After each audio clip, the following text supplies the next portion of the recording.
you have two candidates with very strong resumes. Mhm, One, mhm. they say they, for example, they drove a 50% increase in engagement, but the other one actually shows you the campaign that got them there. Once you see that, who would you be more excited to interview?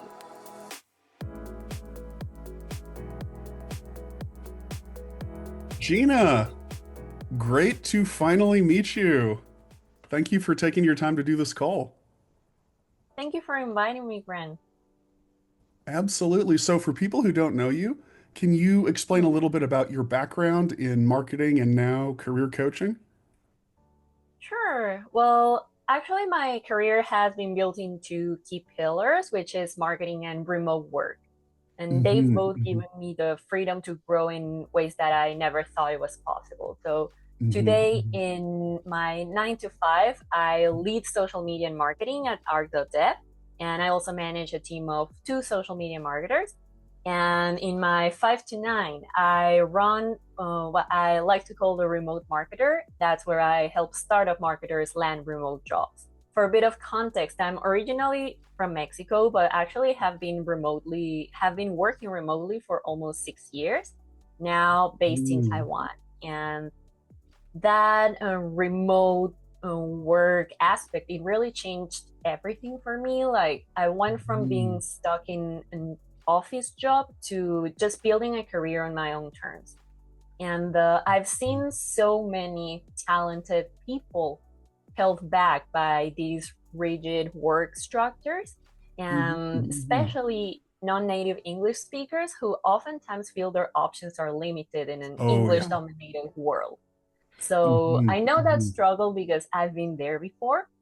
So mhm. that's why now my mission is to help people take control of their careers and just gain the freedom to work from anywhere without settling or have to compromise their careers. Love that. Yeah, yeah. Well, I know for my Korean audience, remote work is a very desired Mm, career goal for many, many people. So it's awesome that you've been able to do it yourself and that you're now helping other people achieve that goal.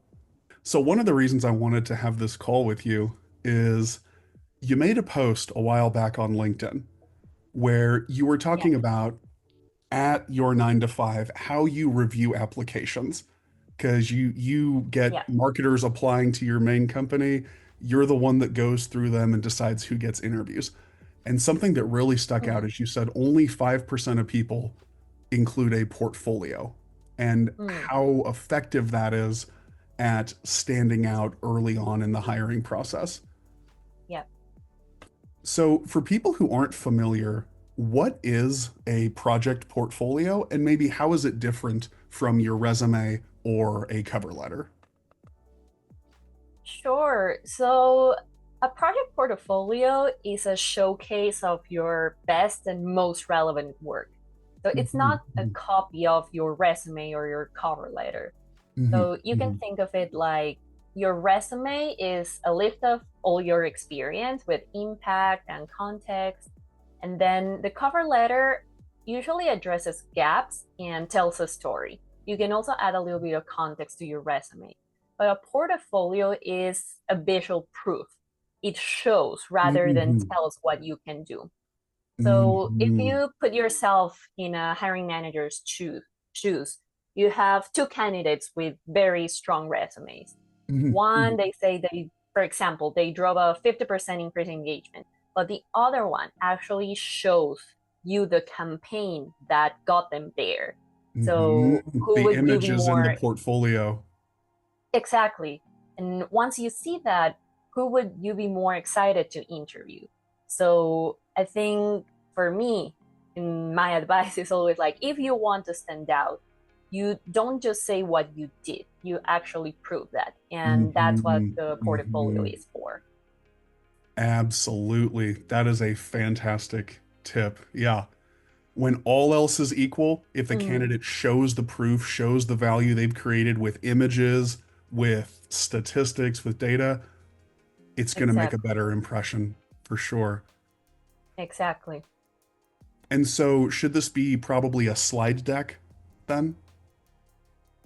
Mm, I Actually, I've seen different types of portfolios, Hmm. and like it can be very simple, like a Notion or a Canva.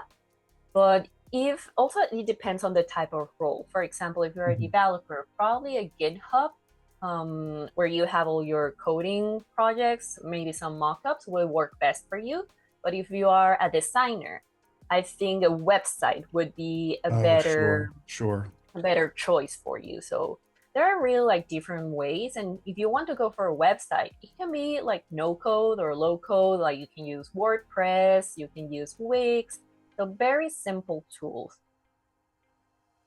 Got it, got it. So maybe the exact medium isn't as important as the quality of the information. It could be a GitHub, it could be slides, it could be a website. So 100%.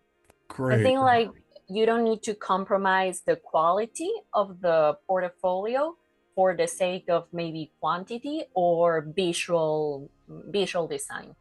Hmm. Hmm. So in terms of the information in the portfolio, Mhm. what would be an outline or a template that maybe you would recommend for most people? Okay, so I think um, before actually diving into the structure, I think it's important to understand there are two different ways or two purposes for portfolios. Hmm. One Hmm. is public portfolios, like these can live on platforms like LinkedIn or personal websites, and they act more as a discovery tool. So you can have it linked in your bio or maybe in your featured links. And usually Yeah, you yeah. showcase probably around five, let's say three to five key projects relevant to one to three types of roles that you're targeting. Okay. Um, and the other type I see is curated portfolio. So these are Yes. tailored specifically for applications or outreach. So they contain like highly relevant work samples, let's say around three, customized for a specific role or a specific company. Mhm, mhm. So, but between both of them, there are like a lot of commonalities. And a basic portfolio structure would include, first of all, an About Me section. That's a concise introduction of who you are, what you do, what your value proposition is. Mhm, Then we come to mhm, the core of the portfolio, which is curated work sample. Those mhm, are mhm, high impact projects that actually demonstrate the skills, your results, your achievements in specific roles that are, for example, if you're using this to apply to a specific company, it should be targeted to that specific role. And mhm. something, just talking about these curated portfolios that I always advise my clients to include is a value validation project. So for role specific portfolios, this is just a strategic project to showcase how well you understand the company's needs and the value you can bring to them. And last, it would be contact information, like a clear way for hiring teams to reach out to you. Mhm, mhm. Something I really appreciate about what you just said is you said when you were using the portfolio as a form of outreach, when you're sending it to a Yeah, hiring team to apply, three projects. yeah, Because with my niche, sometimes people kind of overshare whether it's their mm, resume, whether it's their LinkedIn, their cover letter, they kind of just explain everything they've done ever, whether or not it's relevant. And yeah, so with these portfolios, it should not be a summary of your entire career. It should be kind of a highlight reel, a few of the best exactly. projects that prove you have the skills in the job description. And when you're looking at the list of skills, usually the ones near the top are the most important. Maybe choose three of the top skills and projects that Mm, really prove you have those skills. exactly. I think like in every part of the application material, whether it's the resume, the cover letter, portfolio, if you're applying to a specific role, you should always have your audience in mind. Those are the hiring Oh, managers, yeah. the Yeah. recruiters. So it is about you, but it's more about what you can do for them. So that's Oh, why great point. piece of it needs to be tailored to the job description, and thinking as well that your first filter will probably be a recruiter, which has, I don't know, probably hundreds of applications to look through.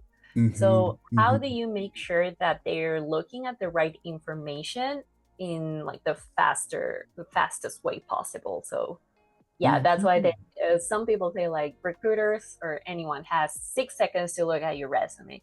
So if you use the same approach for your cover letter and your portfolio, like what would you do with that information? Hmm. Hmm. Something that shows your value, but they don't have to spend 15 minutes reading it. Exactly. Just like an elevator pitch. Usually, elevator pitch it's like 1 minute. Like what's the most important information about yourself that you can give them in 1 minute? Hmm. Hmm. And like you said earlier, that should be through the lens of what value can I provide for you, for your company. Exactly. Exactly. So when it comes to showcasing those projects, are there any specific details you feel like people should really include? Anything that we haven't Mm. already talked about? Sure. So I think when you are selecting your work, you should prioritize your thought process. This means how you approach the project. Also, you want Mm. to highlight the depth of your expertise. That can probably look like the specific skills, like tools or technology that you actually know about and that you apply. And last, it's always impact. And impact means what's the context and what are the results as well. So, and of course, also providing visual proof of what you're doing. Like it can be images, videos, screenshots. And I think like Mhm. also it's important to acknowledge like not all the experience comes from an official job, like you were employed Mhm. for a Mhm. company. Like if you're earlier in your career, you probably don't have like a bunch of experience, or you probably want to address a gap in skills from a job description. So in that case, you can also include mock projects, some freelance work, personal case studies, like Mhm. Mhm. anything that gets you closer, like closing that gap into the skills that you actually have and the skills that they need as well. That is an awesome tip, especially for people that are fresh college graduates and maybe don't Yeah. have the real world experience yet. Personal projects, academic things, stuff that is outside of your 9 to 5, that can still Mhm. be worth including if it best shows those skills that they're looking for. Yeah, definitely. I think that it also gives a sense of like proactivity that you don't Hmm. settle for Hmm. only a 9 to 5, but you're also actively looking for ways to learn and to improve. Because sometimes people, for example, they think completing a course or a certificate will be enough. Well, it's important, but the most important thing is how you apply that, like Oh, in a yes, a in hundred real work. percent. So these type of MOOC projects, freelance work, etc., like they can solidify that thing that you already learned. It can be at Mhm. school, again, it can be at a course, but you put that into an actual like real work experience. So yeah, anything helps as long Mhm. as is again tailored to the job that you want to have. That is an awesome tip. Yeah, yeah. And I also love that point where you said in the portfolio, share not just your actions, but the thought Yeah. process behind the actions. Why did you Yes. do these things and why was this the best course of action for solving this company problem? Because that can reveal a level of insight that maybe Mm. wouldn't be as obvious if you're just saying, okay, I did X, Y, and Z. And I think it's also deeply related to the level of expertise that you have. Hmm. Because when Hmm. it comes to showing off your work, there's no right or wrong answer. But Hmm. there can Hmm. be like a common best practice or a common solution. But the Yeah, way you yeah. approach it can reveal if you're thinking at a more junior level or mid level or more senior level. So I think when it comes to also like different types of roles, if Hmm. again, like if you're going for a junior or senior role, this can reveal how you like if you're actually in the level that you say you are. So Oh, yeah, it's also great very point. helpful for people on my end, like hiring managers or recruiters, to see like if this person actually fits what we need as well. Great point. Yeah. So, last question. Let's say Yeah. you put together a great portfolio, you want to send Mm-hmm. it to a company. How should you do that? Do you recommend attaching it to a LinkedIn message, trying to Mm. include it when you apply on the website? What do you think is most effective? Sure. So at the beginning of our chat, I mentioned I think there are two ways of presenting your portfolio. First one, to Mm, capture interest. I think that's the straightforward way. You can add it to your LinkedIn profile. Either it's the feature mhm, link section mhm. or your bio. And if you have a website already, just make it easily accessible from your homepage.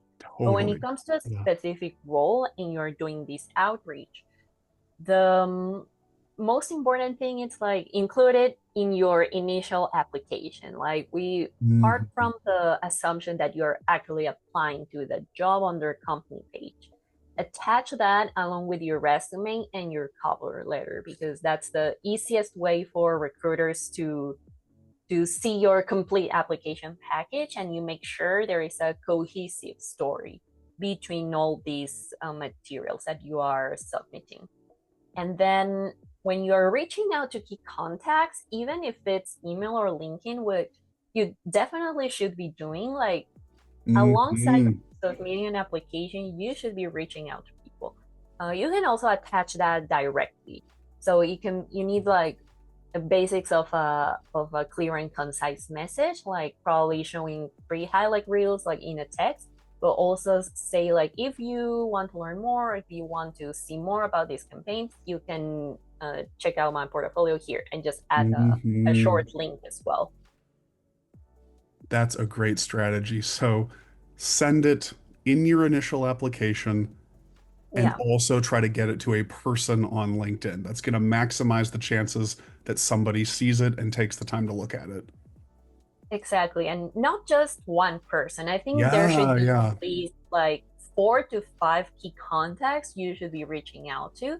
Like the most obvious one is a recruiter, hiring Mhm. manager, but you can also go for skip level managers.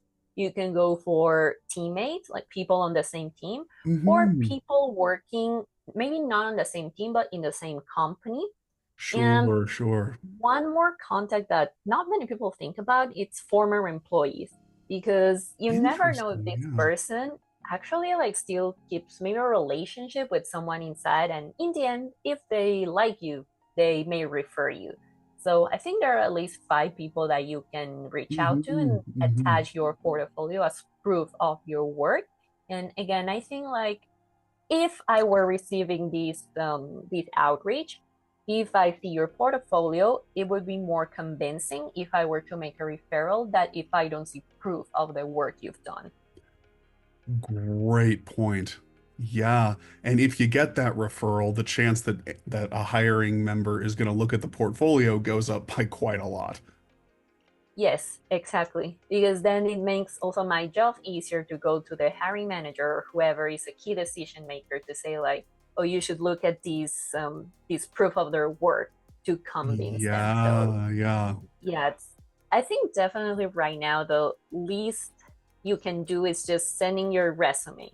The next thing, your cover letter. But if you actually have like a great portfolio and outreach strategy, like you're already going beyond that like 5% that we're talking about at the Mhm, beginning. Like mhm, probably out of let's say 150 applications, only 5% I actually get a portfolio. So you're already like the top 10 people, then mhm, like I already filter out, because I think this is more true for smaller teams like mine, where I have to do everything. I'm the recruiter, I'm the hiring manager. mhm, So the way I filter here, it's first of all, I look at the LinkedIn profile, then I look at your portfolio, And the last thing I look at is your resume, because I think the first Interesting. two will show more about your work and who you are than a resume can tell. I think resume just comes to round up the story that I already saw in a LinkedIn and a portfolio. So,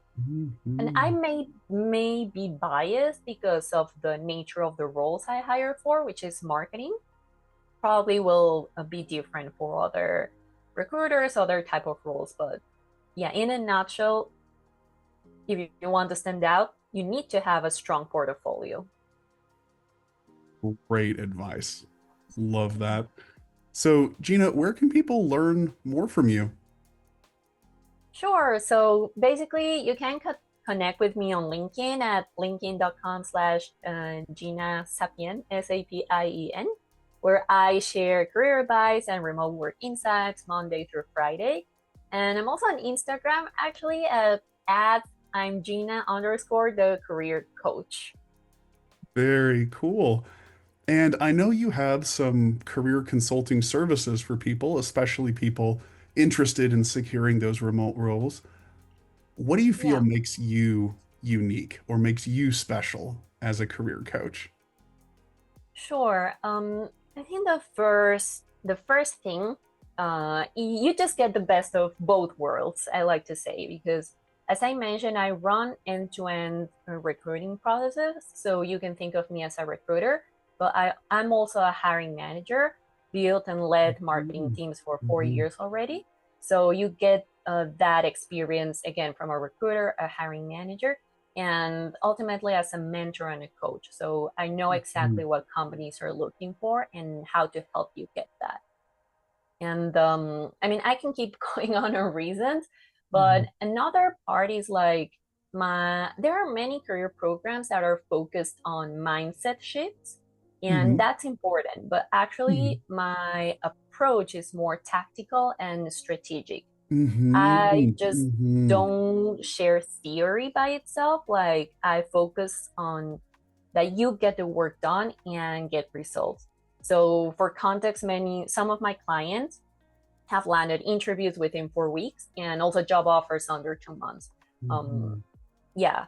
And being on this, for context, at Argo.dev is an HR tech startup. You can actually gain access to my network of startup recruiters, including internal opportunities are at Arc.dev. And last but not least, but I think this is interesting for many Spanish speakers, I do offer my services in English and Spanish, which makes Nice. the Nice. process smoother for non-native speakers, again, navigating an English Mhm. dominant job Mhm. market. So, yeah, highly personalized. So, if you're interested, you can always reach out to me on LinkedIn. We can chat about your goals and create a coaching program that actually works for you. I love that. That it sounds like an awesome, awesome service.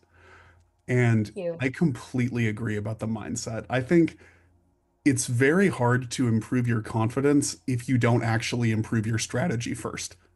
And so sometimes there are those coaches that it's like, oh, just believe, manifest, be confident. Yeah, I mean, that it's better than nothing, but what will really give people the confidence they need is improving their strategy and improving how they present themselves. When they see those improvements, a lot of the mindset stuff is just going to come naturally. exactly. And I think probably you have seen it as well. Like there are so many talented people, and you as a coach can see the value they bring, and you can see how their story Mhm. is really Mhm. strong, but they fail to see that themselves. So I think True, our role true. is also to help them see that. And by helping them see that and like tie those knots, then it helps them believe that as well. And I think it's very true what you say. Like the better their strategy is, the more confidence they will have when they come up on their outreach and on their interviews as well. Very, very true. All right. Well, to everyone watching, I will put all of Gina's links below. Highly recommend following her, whether you're wanting to go remote or not. She posts a lot of awesome stuff. And of course, if you're serious about remote work, her program Mm. would probably be a perfect fit for you. So, Gina, thank you so much for your time and insight, and all the best. Continue growing, continuing to grow your both your 9 to 5 and your coaching business. Thank you so much for having me, Grant. It's a pleasure and looking forward to connecting with all of you.